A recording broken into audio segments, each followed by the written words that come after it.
जब आप कोई फ्लैट खरीदने जाते हैं नए कंस्ट्रक्शन में और बिल्डर के थ्रू खरीदने जाते हैं तो सबसे पहले एक उसका एपीएफ नंबर जरूर चेक करें। अब ये एपीएफ नंबर क्या होता है, चलिए समझते हैं। एपीएफ नंबर वो होता है जो बैंक बिल्डर को प्रोवाइड कराती है जब बिल्डर सभी डॉक्यूमेंट्स बैंक को देता है, जैसे ज़मीन के documents, RERA registration, title clear और planning permission.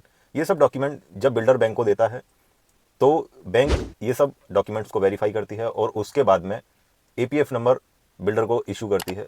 APF approved project में लोन लेते हैं या घर खरीदते हैं तो आपको 4 फायदे होते हैं। ये 4 फायदे मैं आपको बताऊंगा। सबसे पहला फायदा कि आपको उसमें लोन आसानी से मिल जाता है क्योंकि ऑलरेडी बैंक ने उसको अप्रूव्ड किया हुआ है, तो वहां पे आपको बहुत ही आसानी से लोन मिल जाता है। दूसरा, उसमें रिस्क कम होता है क्योंकि बैंक ने पहले ही उस प्रोजेक्ट के सभी डॉक्यूमेंट्स चेक कर लिए हैं, तो वहां पे आपका कहीं ना कहीं रिस्क फैक्टर भी कम होता है। तीसरा, आपका टाइम बचता है क्योंकि आपको बार बार पेपर वेरिफिकेशन कराने की जरूरत नहीं पड़ती है बैंक में। चौथा, विश्वास। जिस प्रोजेक्ट को एपीएफ नंबर मिला हुआ है तो कहीं ना कहीं एक विश्वास बैठता है कि ये प्रोजेक्ट जेन्युइन है और भरोसेमंद है। तो आप जब भी किसी भी नए कंस्ट्रक्शन में फ्लैट लेते हैं, खरीदते हैं, कि एपीएफ नंबर जरूर चेक करें। उसमें आपका काफी सारा समय बच सकता है और कहीं ना कहीं ये श्योरिटी रहती है कि जिस प्रोजेक्ट में आप घर खरीद रहे हैं वो बैंक ने पहले से ही वेरीफाई किया हुआ है। तो अगली बार घर खरीदने जाएं तो एपीएफ नंबर जरूर पूछें बिल्डर से, क्योंकि आपके पास जानकारी होगी तो ही आपकी इन्वेस्टमेंट सुरक्षित होगी। अगर रील आपको अच्छी लगी है तो इस रील को सेव कर लो और अपने दोस्तों के साथ शेयर कर दो